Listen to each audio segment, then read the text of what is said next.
Magandang umaga po sa inyong lahat. Mga kaibigan, mga kapatid, salamat sa Panginoong Diyos dahil sa muli tayo po ay magsasama-sama sa pagbubulay-bulay dito po sa salita ng Panginoong Diyos. Ang batayan po ng ating pagbubulay-bulay ay masusumpungan po sa Acts chapter 4 verse 12. Ganito po ang pagkakasabi sa wikang Ingles: "Neither is there salvation in any other, for there is none other name under heaven given among men whereby we must be saved." Tayo po ay manalangin.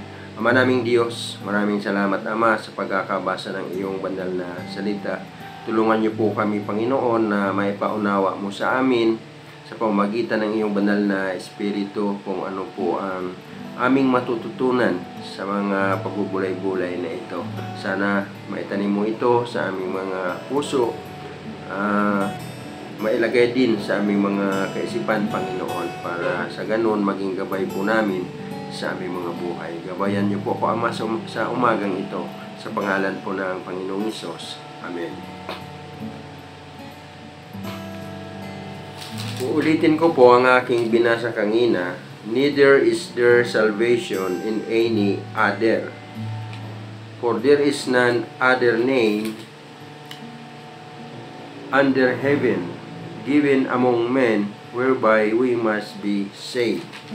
Kanino po kayang pangalan ang tinutukoy dito na ibinigay ng Diyos sa ilalim ng langit na siya lamang po ang makapagliligtas sa mga tao? Kung babasahin po natin ang verse 10, makikita po natin diyan na ating babasahin, "Be it known unto you all and to all the people of Israel that by the name of Jesus Christ of Nazareth." So, di ko na po ito tuloy. Ang tinatalakay po diyan, wala pong iba kundi ang Panginoong Hesus. Kaya po sa umagang ito, nais kong talakayan sa inyo, why only Christ saves?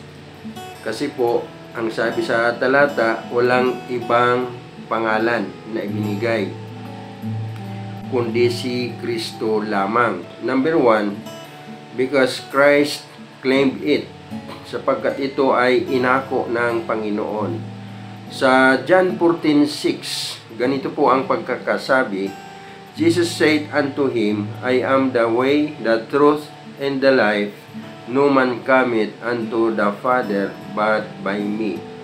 Kaya si Kristo lamang po talaga ang daan ng kaligtasan. No other name but the Lord Jesus Christ. Sa aking mga kaibigan, marahil may mga linalapitan tayong iba, tinatawagan na iba para tayo ay makarating sa Ama. Pero tandaan po natin, ang sinabi ng Panginoong Hesus ay ang the way. Saka yung sa Acts chapter 4 verse 12, no other name, only the name of the Lord Jesus Christ ang makapagliligtas sa atin. Pangalawa po, why only Christ saves? Because Christ sacrificed Himself at the cross. Sapagkat isinakripisyo ng Panginoong Hesus ang kanyang sarili sa cross.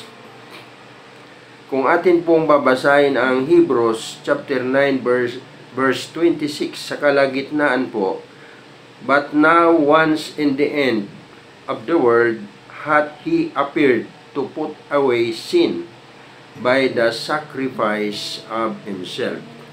Isinacrifice po ng Panginoong Hesus ang kanyang sarili doon sa cross, na kung saan doon po siya namatay. Sa ano pong layunin?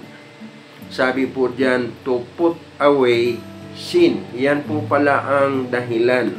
Dahil tayo pong mga tao ay naging mga makasalanan. Nais yun alisin ng ating Panginoong Hesus. Sa ano pong kaparaanan? Letter A, by the shedding of His blood, sa pagpapadanak po ng kanyang dugo. Sa Ephesians chapter 1 verse 7, "In whom we have redemption through His blood, the forgiveness of sins according to the riches of His grace. Pangatlo po, why only Christ saves? Because Christ will return for His own. Babalik po ang Panginoong Hesus para sa Kanya, sa mga anak ng Diyos. Sabi po sa 2 Thessalonians chapter 2 verse 1, ganito po pagkakasabi ni Apostol Pablo, na we beseech you, brethren, by the coming of our Lord Jesus Christ, and by our gathering together unto Him. Napakaganda po nito dahil muling babalik ang Panginoong Hesus, at ito ay inaasahan ni Apostol Pablo at kanyang iniaaral po sa mga anak ng Diyos sa Thessalonica.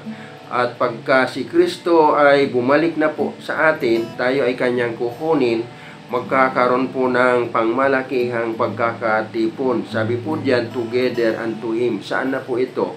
Doon po sa langit. Kaya ngayon po, sa pamamagitan ng tatlong napag-aralan po natin, why only Christ saves. Number 1, because Christ claimed it. Wala pong ibang persona na nag-aako na siya po ang daan patungo sa Ama. Si Kristo lamang po ang may ganitong mga pangungusap. Yung iba po wala niyan. Pangalawa, because Christ sacrificed Himself at the cross. Wala pong ibang nagsisakripisyo ng kanyang sarili sa cross para magpadanak ng dugo, para magbigay ng kanyang buhay. Si Kristo lamang po ang ginawa niya ang mga bagay na iyan para sa atin. Pangatlo po, because Christ will return for His own. Si Kristo lamang po ang tinuturo ng Biblia na babalik upang kunin ang Kanya. I-claim po natin yun, sampalatayanan po natin na iyon ay para sa atin. At pagkatapos, yung buhay ng Panginoon ipagkakaloob din sa atin. Tayo po'y manalangin. Ama naming Diyos, maraming pong salamat sa umagang ito. Salamat sa iyong salita na aming napag-aralan. Sana po hindi tumawaglit sa aming isip, sa aming mga puso. Sana po sa pamamagitan nito, mayroong mga kaibigan na makapagnilay-lilay sa kanilang mga puso, Panginoon. Mangusap ka po sa kanila sa pangalan po ng Panginoong Hesus.